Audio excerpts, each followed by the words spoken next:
my name is Pop Tart Barbie or Shelby, and some of you guys might know me from some of my other content like TikTok or Instagram or other sites. Anyways, today I wanted to show you guys something that's kind of personal to me, and it's something that I kind of stopped talking about because I got like really bitter for a while, and that's my artwork. I used to draw all the time, and my goal was actually I really wanted to be like a storyboard artist or an illustrator. And I used to work on my art every single day, and I used to post it every day. And I'm talking like hours and hours and hours. It's kind of what I did before I tried to do TikTok. And the reason I tried to do TikTok was actually because of my art. My little sister was like, hey, I see lots of artists post on TikTok all the time, so why don't you try it? So I did, and I was anonymously posting my art. I did make the mistake of kind of making a random lip sync video, and it was the first time I had gotten followers just because I showed what I looked like. And then people started going back and looking at my art and either sexualizing it or making it feel really weird for me and saying comments that just didn't make me feel okay. They were like, oh, you're actually good at this. Things like that would imply that they didn't expect me to be okay at anything just because of the way I look. And I know that you can't control how other people perceive your art, and that's something that's always been a struggle for me, and that's one reason why anytime that I've shared my art, it's been completely anonymous. And it's been to people who don't know me because I feel more comfortable sharing it with them because, I don't know, I've always felt like people want to make me happy, so they tell me what I want to hear. So they'll lie to me and be like, oh, that's good. Or they'll immediately start trying to ask me to buy commissions or something. And most of the time, whenever I was doing art, it was because I wanted to do it, and it was something that meant something to me. And Another preface to this is, please, after I show these to you or I explain, what these kind of artworks meant to me, please don't do that thing where you're like, oh, I want you to keep doing art because I don't make money off of it. It doesn't profit me. And I hate to be that person, but I do have to make a living, and it's not profitable for me to spend 4 to 10 hours a day doing it. And not to mention that it did actually make me pretty sad. So this is a dream that I'm okay that it was replaced by what I do now, because I actually enjoy what I do now a lot more. Now, if I ever have any downtime, sometimes I do feel like occasionally making art, but it's not as good as it used to be because you do get a little rusty if you haven't done a skill in a really long time. You don't learn a skill and then keep it for the rest of your life. So that's something to always keep in mind. Anyways, I'm gonna go ahead and get into my art and some of the stories behind things that I used to like. I hope you guys don't mind this video, and yeah, I just thought that I would address that because people are always telling me to share it, and I don't necessarily want to all the time because, again, I don't like people asking me to buy art. I don't like people asking me to do commissions. It was kind of just a passion project, I guess. I don't know if that makes any sense. It was just my dream to be able to make whatever I wanted and then somehow make a living off of it, which it seems a little silly now that I'm thinking about it. Or I wanted to make little books. And again, here are some of my stories. I'm sorry, I'm just ranting. Okay, so anyways, here we are on my art Instagram, and as you can see, it obviously wasn't doing well. I was posting every single day. I wasn't missing a goddamn day of posting for a very long time, and these are really old now because I don't think I've done art in a super, super long time, but I used to post these process videos of them, and the last thing that I seriously drew was probably this one. And I really, really like this. This is a very neat, Tim Burton-y feel kind of concept. And the whole concept behind her is I had these tree people that I was drawing for a while. And the concept that was that they're just these little broken trees that were turning into people. And I had this concept too that these butterflies were like cannibalistic and that they were like eating people alive. And I had some drawings about that. I thought that was neat. And like obviously like this was one of them. So the thing was is that we had marked that tree to be cut down, and it came to life and started coming after us. And these butterflies that were cannibalistic, they were going after the people, because it's kind of like a nature versus people type illustration. And that's something that I used to just really like to do. And I also used to really like to draw these little. I just used to draw girl drawings, and I'm trying to go to some of them that I find to be. This one, oh fuck, I don't know that I'll be able to post that on YouTube, but maybe I'll like crop it somehow. But it has boobs in it. But there's butterflies at the bottom of. Maybe I'll censor it. That's what I'll do. I'll censor it.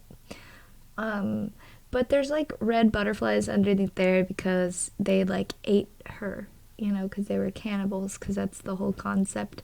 And it's kind of about feeling like you don't really fit in and you've got a mask on all the time. So that was the whole concept behind that. And this one was whenever I first got onto TikTok, I saw a person in cosplay and made this little art based on her. Thought it was cool. And let me get to like my older stuff that was like story based, because I really, really liked it.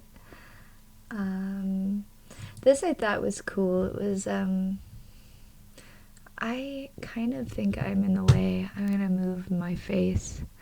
But I thought this was really neat because it was just about an emo boy who had no heart, and he definitely had a hole in his chest, and it was a void. And the whole concept of it was just that he was evil, I guess. But it's about a man with a void in his heart who's mega emo. I really, really liked this one though. But obviously it's very old. I do miss sometimes doing digital art, but it takes a very long time to do. I went through Mermay, I guess, this month. And I'm looking back. I always used to try to do like little observational studies of light, and not necessarily realism, but like kind of just observational paintings, and I tried to, you know, stylize it as I could.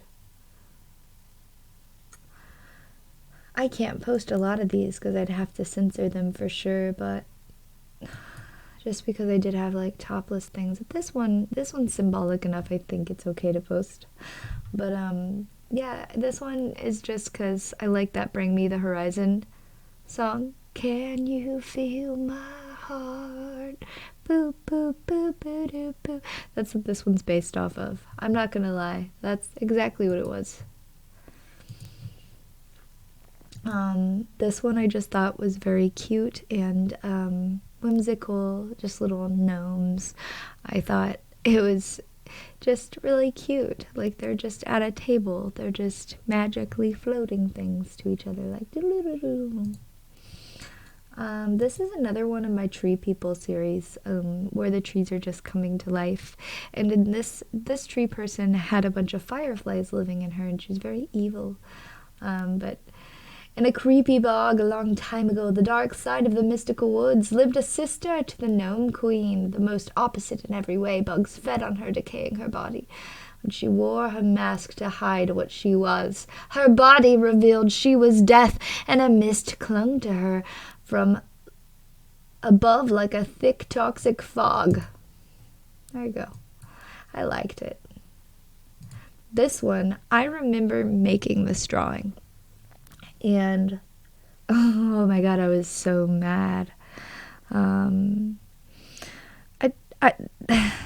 I was really, really annoyed this day. I was living with a bunch of people at the time with like roommates, and they had a whole bunch of people over and just kept being really, really, really loud.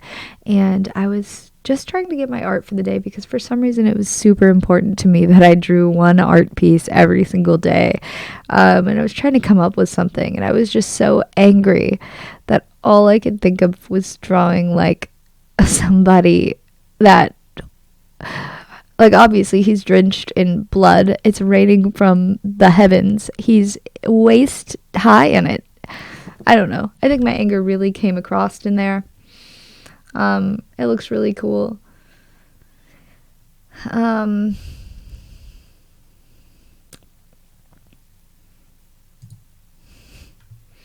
Oh, and here's the gnome queen, which is kind of the sister to the bog queen, which, again, my tree people kind of thing. And she is here. She's got all those gnomes, and she's kind of giving them light because they all worship her. I think her face looks a little weird, but it's okay. It's all good. I have a lot of just drawings of ladies. I like this like little evil spider girl. She kind of reminds me of Mother Gothel. I was probably looking at Mother Gothel. Oh, here's another tree person. I really like this one. You've got another cannibalistic butterfly there because she's going to sick them on you if you betray her. I like the tree people concepts. They're interesting. Here's another one. I think this one was peaceful, but I don't know. This was just something I did after work, I guess. Different kind of tree person. She's exhausted with longing for something more than what she knows. I liked that idea. Oh, we got the first gnome lady drawing that I did. Okay. Before using her special magic on the outside world, the little gnomes need to convince the woodland princess that it's okay for them to go. They usually use their power for good, but sometimes can be a little bit mischievous. Strange story illustration. Yeah, so I did so many about the tree people and the gnomes.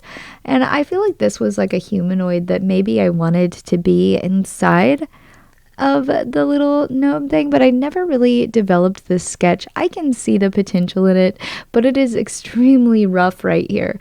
I really like those big bugs that she has. It feels very Fable or Monster Hunter-esque, especially if I were to finish it. It looks really rough though. But I'm kind of being mean to past me. This one's interesting too. And here is kind of like a spin on Alice in Wonderland. She's just falling, tea's falling. It's very ivory. But what's your favorite tea? Oh no, it's a spin on English breakfast tea. Man, I thought it was Alice in Wonderland. I guess I didn't remember this one. But that makes sense. This does look like English breakfast tea. It does. And then I bet you that this one is Earl Grey tea. Lady Grey tea. Lady Grey tea was original inspiration for this piece. However, as I was drawing, it seems to have morphed into an Alice-inspired aspects as they started popping out.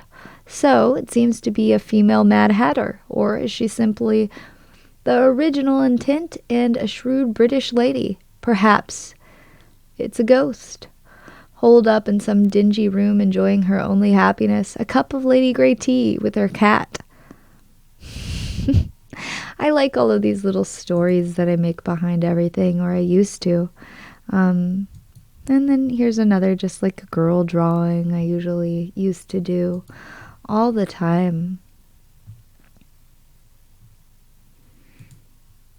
And I used to like these little alien drawings as well. I thought these were neat. I like doing a lot of nature-y drawings because I think nature is very important and interesting. And like the aliens that I was working on, I wanted them to feel very aesthetic and almost slimy, but also nature-y. Oh man, I liked those little projects. Oh, there's another tree person. I really focused on like the roots of him, but I feel like he's not anatomically correct at all. He's almost like a dark angel with black raven wings, and he's just entwined and all of that. And he's obviously painted like a gray or a blue with all those elk horns and all of that. It looks neat. But this is about being grounded when we're meant to fly. So it's like he's happy being where he is, but I guess he's supposed to be flying. I guess that makes sense. At that time in my life, I felt like it was meant for something more, you know? Hey, you know, maybe I'm meant for something more than I'm doing now, but I mean, who knows? I liked this concept as well, too. Timekeeper. I guess I posted this on New Year's Eve, but it's kind of inspired by the Fates, if I remember correctly. But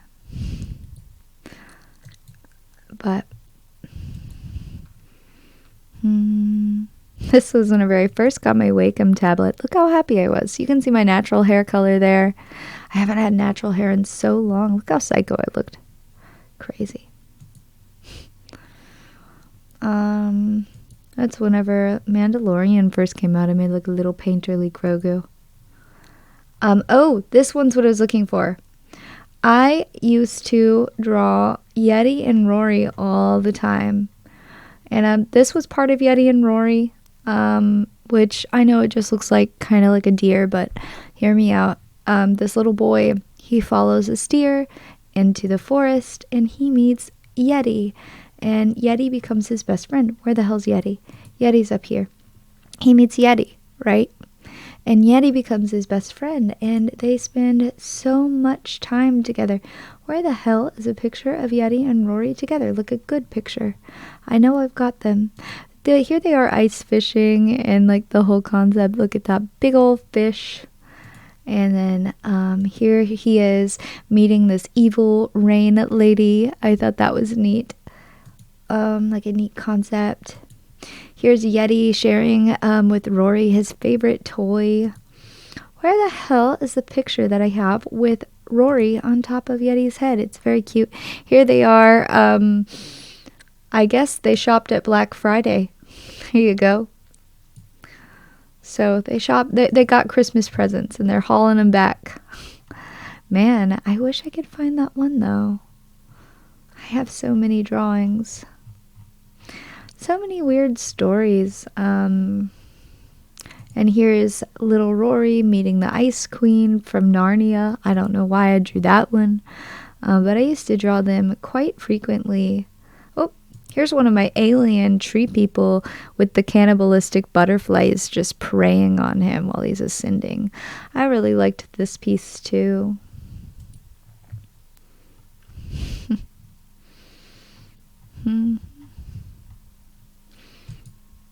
Here's like I made this for a lock screen for my phone. So that was the dimensions back then for my lock screen. I thought it was neat. This is like just an evil tree person king with long silver hair. He just holds those cannibalistic butterflies. I know I had some weird backstory right there, and I suppose you guys can pause to read it, and maybe I'm misinterpreting my own art, but I don't see any pictures. I don't see the picture of Rory and Yeti that I'm looking for. Like, it's fine. I'm sure it's on my actual computer, but I don't. Anyways. I went through a phase where I was drawing a lot of fairy girls, too. I think I have that one on this YouTube anyways, and I think I colored it a little weird, but it's cool. Just drawing like fairy girls. This one is like a little green witch. I actually have a lot of prints of this for some reason. I had like 20 prints of these made, and I don't know why. And so I still have those. I don't know if anybody wants them, but if you for some reason wanted that, you can have it. This one's another one of my fairy girls in like a little teacup. Yeah, there's my process video of that. I for some reason drew Baby Yoda a lot too. Here's the little sketch. Grogu. I think that's what I was trying to post on TikTok a lot. I think I even posted the little time lapse of it. Like, yeah. I was posting so many time-lapse of things. This one I drew after watching Over the Moon from Netflix, and I really liked that drawing. It was very good of a movie. I love animation. And like this style of drawing that I was doing for a while, I very much enjoyed. It's kind of modeled and inspired after one of my favorite artists. Her name is Claire Windling. And I like this one artist named Jaw Cooper too. They like have these really over-exaggerated and pushed lines and create some really unique aesthetically pleasing shapes. Or at least that's what I think. They're aesthetically pleasing. This one's one of my favorite little series, and I've been avoiding it so that I could do it kind of all at once. It kind of started with the drawing of this girl, and it just really spoke to me because she looks really haunting. She looks really creepy. She looks like something's, on her mind. So I came up with this concept that she's just haunted, and that she is haunted by something, and something's following her and coming after her. And so she tosses and she turns every night, and then she has her sleep paralysis demon. But in my head, and I never knew where this story was going to go, but in my head, he was a protector, and he watched her, and he had something to give her, and he didn't know how to tell her what he wanted to give her.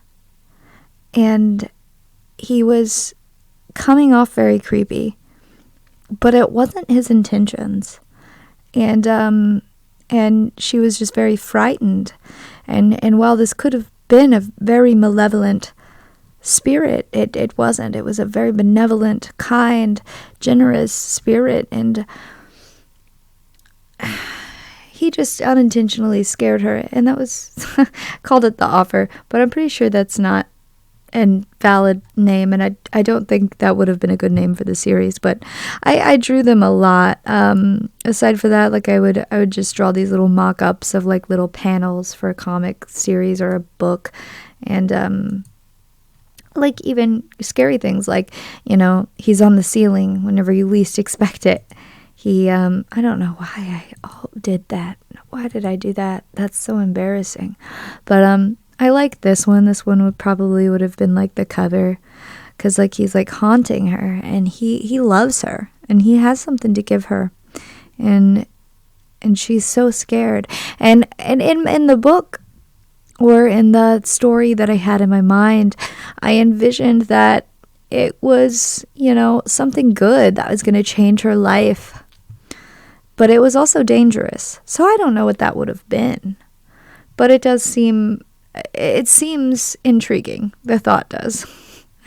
And I had so many like mock-up sketches for it and stuff like that. These were my little roughs. It's him like eating the goldfish, scaring the cat, And then here's her like at school, and the counselor's asking her, "Hey, what's wrong?" And she sees him behind her. Mwah, ha, ha. What else did I have here? And then that guy's just like, what? I like this scene with him eating the goldfish, or that panel with him doing that. I think it looks very aesthetically pleasing and interesting. Oh, here's him before he's telling her to sign this contract. Because in my head, it was a contract. And he loves her, but he has to have her sign this. And it's a contract that's going to hurt her, but also help her. I don't know. It's just really weird.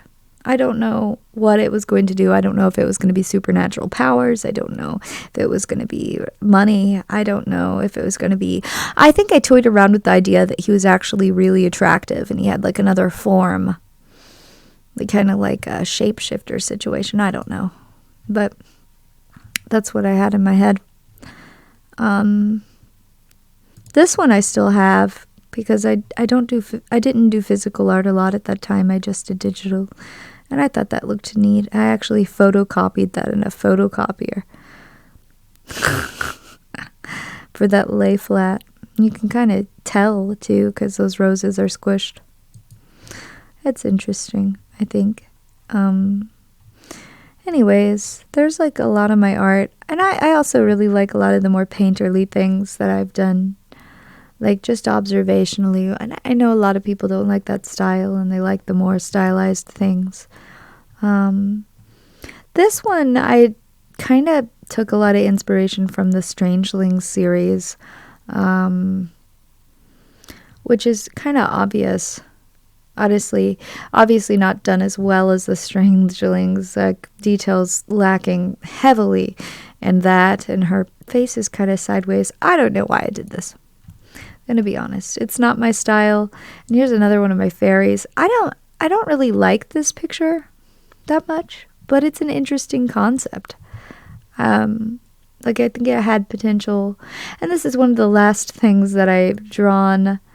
This one I drew just because I was feeling like drawing, and obviously this was 24 weeks ago, so it's not terribly long ago. I want to say that's 6 months to a year ago, which, I mean, it is a long time, but I mean, all the other stuff that I showed you was like 2 years old, so it's one of the most recent things. But this one's just like a demon king, and he's looking at her like, what are you? And she's like, I love you. And he's like, I don't want you. It's kind of, I guess, about wearing your heart on your sleeve and just rejection, you know? And this one is about feeling trapped and keeping your eyes closed to new opportunities. The red represents emotion in my head, and it's tied into her hair and entangling her entire body. I found this very neat at the time, and it's very simple, and it is physical art, so it's not digital. I really haven't made any digital pieces in a while. I don't have my Wacom tablet hooked up, and it would be super inconvenient, so I just don't have that. I just don't have it, so... like I have it in my closet and I could hook it up, but it would just be extremely inconvenient. I like having my camera and my mic and everything set up. It's actually a lot of cords to hook up digital drawing stuff. It is a lot of equipment. It's kind of a hassle. So anyways, there's my art for anybody who is wondering. And yeah, I drew so many gnomes to go with the Gnome Queen. I find it so interesting. I had all these little worlds that I thought of in my head, and like multiple different little stories. A lot of these little fairies were interesting while I was doing them too. Like that one's very autumny, and she's got those little wings from like those little trees that fall down. You can tell I kind of wanted to just be a concept artist or a book illustrator, you know, because all of my art has that illustration or concept art feel. And like this one's so creepy looking, you know, and whimsical. And I kind of like how I do my hands all stylized like that. I always think I'm bad at hands, but I'm good at really evil looking hands, you know. That one I really like too. She's very sad. I don't think I ever finished that. What a shame. Maybe I did. Oh, look, we did. Yeah. I think it might have looked better before. And then, this one looks really good too. Anyways, there's my art for anybody who wanted to know. I think this one I had on YouTube. I keep saying I'm done and I'm not. That one I had on YouTube for a while. But anyways, I'll talk to you guys later. Bye.